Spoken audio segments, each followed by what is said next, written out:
Okay, our latest item from Vintage Chic is this Bed Knobs and Broomsticks bed. Even though we've got about 7 or 8 pictures on the website, I wanted to take a quick video just so you could conceptualize and visualize the bed finished. I've actually staged it with some white linen and some white lace pillows. This bed, the coloring came out just beautiful. We used a lot of pinks, purples, greens, antique whites, and it really came out spectacular.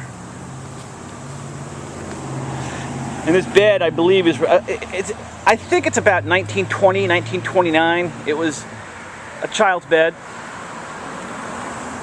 Great craftsmanship. There's not a single nail in this bed. It's all tongue and groove and wooden wafers.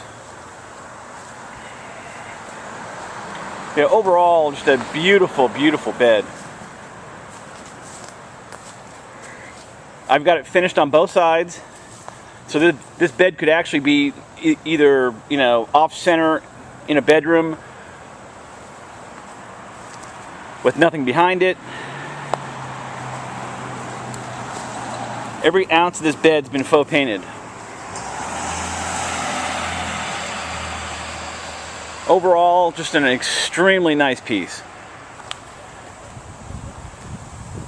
Please check our website for pricing. Thank you very much.